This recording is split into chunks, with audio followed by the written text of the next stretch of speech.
भारत का विभाजन 1947 partition of India 1947 आधुनिक इतिहास की सबसे दुखद और महत्वपूर्ण घटनाओं में से एक था, जिसने न केवल उपमहाद्वीप का राजनीतिक नक्शा बदल दिया, बल्कि करोड़ों लोगों के जीवन को भी गहराई से प्रभावित किया। अंग्रेजों की फूट डालो और राज करो की नीति, हिंदू मुस्लिम अलगाव की राजनीति और स्वतंत्रता संग्राम के दौरान बढ़ती मांगों ने अंततः भारत और पाकिस्तान के रूप में दो नए देशों का निर्माण किया। जब 15 अगस्त 1947 को भारत स्वतंत्र हुआ, तो साथ ही यह त्रासदी भी आई कि ब्रिटिश भारत दो हिस्सों में बंट गया, भारत और पाकिस्तान। इस विभाजन का आधार धार्मिक बहुलता पर रखा गया था, जहां मुस्लिम बहुल क्षेत्र पाकिस्तान को और हिंदू बहुल क्षेत्र भारत को मिला। लेकिन यह निर्णय केवल कागजों पर नहीं रहा, बल्कि इसकी कीमत करोड़ों लोगों को अपने घर, जमीन और पहचान छोड़कर शरणार्थी बनने में चुकानी पड़ी। पंजाब और बंगाल जैसे राज्यों का बंटवारा हुआ और लाखों लोग रातों रात बेघर हो गए। ट्रेनें भरी भरी लाशों के साथ सीमाओं से आती जाती रहीं। गांवों में हिंसा, दंगे, कत्लेआम और अत्याचार हुए और लगभग 1 करोड़ से अधिक लोग विस्थापित हुए। अनुमान है कि करीब 10 से 15 लाख लोगों ने अपनी जान गंवाई। विभाजन ने न सिर्फ भौगोलिक सीमाएं खींची, बल्कि दिलों में भी गहरी दरारें पैदा कर दी। विभाजन से पहले कांग्रेस, मुस्लिम लीग और अंग्रेजों के बीच हुई बातचीत, जैसे कैबिनेट मिशन योजना, क्रिप्स मिशन और अंततः माउंटबेटन योजना ने इसकी नींव रखी। मोहम्मद अली जिन्ना ने अलग पाकिस्तान की जिद पकड़ी। वहीं महात्मा गांधी, जवाहरलाल नेहरू और सरदार पटेल जैसे नेता देश की एकता के लिए प्रयासरत रहे। लेकिन अंततः राजनीतिक हालात और सांप्रदायिक तनाव इतना बढ़ गया कि अलगाव को रोका नहीं जा सका। पाकिस्तान दो हिस्सों में बना, पश्चिम पाकिस्तान आज का पाकिस्तान और पूर्वी पाकिस्तान आज का बांग्लादेश। जबकि भारत एक धर्मनिरपेक्ष गणराज्य बना। विभाजन ने लाखों परिवारों को जड़ से उखाड़ दिया। अमृतसर से लेकर ढाका तक दर्द और त्रासदी की अनगिनत कहानियां आज भी सुनाई जाती हैं। इसने महिलाओं पर विशेष रूप से गहरा असर डाला, जिनके साथ हिंसा, अपहरण और शोषण की अनगिनत घटनाएं हुईं। विभाजन केवल एक राजनीतिक निर्णय नहीं था, बल्कि एक मानवीय त्रासदी थी, जिसकी गूंज पीढ़ियों तक सुनाई देती रही। हालांकि इसने भारत और पाकिस्तान को अलग अलग रास्तों पर डाल दिया, लेकिन साथ ही यह भी साबित किया कि धार्मिक और सांप्रदायिक आधार पर खींची गई सीमाएं हमेशा घाव छोड़ जाती है। विभाजन के बाद भारत ने लोकतंत्र, धर्मनिरपेक्षता और विविधता को अपनाया, जबकि पाकिस्तान ने इस्लामिक राष्ट्र बनने का मार्ग चुना।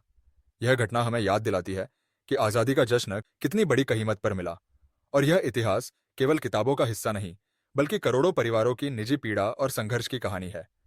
विभाजन की इस त्रासदी ने हमें यह सिखाया कि राष्ट्र केवल सीमाओं से नहीं बनते, बल्कि लोगों की एकता, विश्वास और साझा संस्कृति से खड़े होते हैं।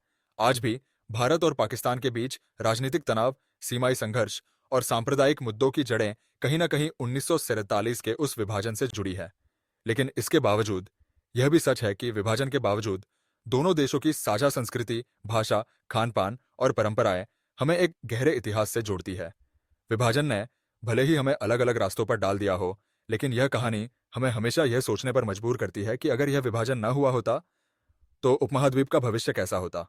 भारत का विभाजन 1947 की त्रासदी केवल राजनीतिक सीमाओं के बदलने की कहानी नहीं थी, बल्कि यह लाखों करोड़ों इंसानों के जीवन, सपनों और आशाओं का बिखराव था। जब ब्रिटिश हुकूमत ने जल्दबाजी में सत्ता हस्तांतरण का फैसला किया और माउंटबेटन योजना के आधार पर भारत और पाकिस्तान का नक्शा खींचा गया, तो किसी को अंदाजा भी नहीं कि इसके परिणाम इतने विनाशकारी होंगे। सर सिरिल रेडक्लिफ को कुछ ही हफ्तों में पंजाब और बंगाल का बंटवारा तय करने का काम सौंपा गया, जबकि उन्हें भारत की जमीनी हकीकत, भाषा, संस्कृति और समाज के बारे में कोई गहरी जानकारी नहीं थी। परिणामस्वरूप गांवों, कस्बों और यहां तक कि घरों के बीच भी विभाजन की रेखाएं खींच दी गईं। ट्रेनें, जो कभी लोगों को गंतव्य तक पहुंचाने का साधन थीं, मौत की गाड़ियों में बदल गईं। शरणार्थियों से भरी गाड़ियों में से कई मंजिल तक पहुंचने से पहले ही लाशों के ढेर में बदल गईं। हिंसा, बलात्कार, अपहरण और लूटपाट की घटनाओं ने पूरे उत्तर भारत और बंगाल को दहला दिया। विभाजन का दर्द सबसे ज्यादा उन साधारण लोगों ने झेला जिनका राजनीति से कोई लेना देना नहीं था। किसान, मजदूर, व्यापारी और गृहिणियां, जिन रिश्तों ने सदियों तक साथ निभाया था, वे अचानक दुश्मनी में बदल गए। पड़ोसी, जो कभी एक दूसरे के सुख दुख के साथी थे, अब एक दूसरे के खून के प्यासे बन गए। पंजाब और बंगाल के गांवों में आगजनी और कत्लेआम ने इंसानियत को शर्मसार कर दिया। महिलाओं पर अत्याचार ने समाज को झकझोर दिया और लाखों बच्चे अनाथ हो गए। अनुमान है कि करीब 105 करोड़ लोग अपनी जन्मभूमि छोड़ने को मजबूर हुए और लगभग 10-15 लाख लोग मारे गए। पाकिस्तान की ओर जाने वाले मुसलमान और भारत में रहने वाले हिंदू सिख दोनों ही भय और असुरक्षा की स्थिति में थे। विभाजन ने न केवल इंसानी जानें ली, बल्कि कला, संस्कृति और सामाजिक ताने बाने को भी अपूरणीय क्षति पहुंचाई। लाहौर, ढाका, कराची और अमृतसर जैसे शहर अचानक सरहद के दोनों ओर बंट गए और उनकी पहचान बदल गई। इसके बावजूद भारत ने अपनी विविधता और धर्मनिरपेक्षता को मजबूती से थामे रखा और धीरे धीरे लोकतांत्रिक ढांचे की ओर बढ़ा, जबकि पाकिस्तान ने इस्लामिक राष्ट्र के रूप में अपनी पहचान बनाई। विभाजन का असर केवल 1947 तक सीमित नहीं रहा, बल्कि आने वाले दशकों तक भारत पाकिस्तान संबंधों, कश्मीर विवाद और सीमा संघर्षों में इसकी गूंज सुनाई दी। फिर भी यह सच है कि विभाजन की इस पीड़ा ने भारतीय समाज को और भी मजबूत किया और हमें यह सिखाया कि एकता और भाईचारा ही असली ताकत है। आज जब हम इतिहास को पलटकर देखते हैं तो विभाजन की यह त्रासदी हमें इंसानियत, शांति और आपसी समझ की अहमियत याद दिलाती है। यह घटना केवल एक अध्याय नहीं, बल्कि एक सबक है कि धर्म, जाति और राजनीति के नाम पर खींची गई रेखाएं इंसानों को बांट सकती है, लेकिन उनकी आत्मा को कभी नहीं। भारत का विभाजन 1947 का अंतिम प्रभाव केवल उस दौर तक सीमित नहीं रहा, बल्कि आने वाली पीढ़ियों तक इसकी गूंज सुनाई दी और यह आज भी भारत पाकिस्तान के रिश्तों, सीमाई संघर्षों और समाज में मौजूद अविश्वास के रूप में दिखाई देता है। जब आजादी का जश्न मनाया जा रहा था, तब दूसरी ओर लाखों लोग अपने घरों से विस्थापित होकर अनजान धरती पर नई शुरुआत करने को मजबूर थे। दिल्ली, लाहौर, कराची, ढाका, अमृतसर और कोलकाता जैसे बड़े शहर शरणार्थियों की भीड़ से भर गए। हर तरफ भूख, बीमारी, तंगहाली और असुरक्षा का माहौल था। लाखों लोग शरणार्थी शिविरों में नारकीय जीवन जीने पर मजबूर हो गए। गांवों की अर्थव्यवस्था तबाह हो गई। कारीगरों और किसानों की पीढ़ियों से चली आ रही आजीविकाएं छिन गईं। सांप्रदायिक तनाव ने रिश्तों की डोर को तोड़ दिया और वह भरोसा जो सदियों से साथ रहने से बना था, एक झटके में मिट गया। विभाजन का सबसे गहरा असर महिलाओं और बच्चों पर पड़ा। कई महिलाएं अपहरण और हिंसा की शिकार हुईं।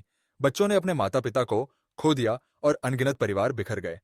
यह मानवीय त्रासदी इतनी विशाल थी कि संयुक्त राष्ट्र और कई अंतर्राष्ट्रीय संगठनों ने भी इसे 20वीं सदी का सबसे बड़ा मानवीय विस्थापन करार दिया। राजनीतिक दृष्टि से देखें तो भारत और पाकिस्तान दोनों ही देशों ने नए राष्ट्र निर्माण की चुनौतियों का सामना किया। भारत ने लोकतंत्र और धर्मनिरपेक्षता का मार्ग अपनाया, जबकि पाकिस्तान ने इस्लामिक राष्ट्र बनने का। विभाजन ने दोनों देशों के बीच अविश्वास की नींव डाली, जिसका असर आगे जाकर कश्मीर विवाद 1947 से 1965 और 1970 के युद्धों तक दिखाई दिया। इसके बावजूद विभाजन की इस त्रासदी से भारत ने यह सीखा कि विविधता में एकता ही उसकी सबसे बड़ी ताकत है। भारतीय समाज ने शरणार्थियों को अपनाया, उन्हें नए घर और रोजगार दिए और धीरे धीरे उन्हें मुख्यधारा में शामिल किया। विभाजन ने यह भी सिखाया कि धर्म और राजनीति जब मिल जाते हैं तो परिणाम कितना विनाशकारी हो सकता है।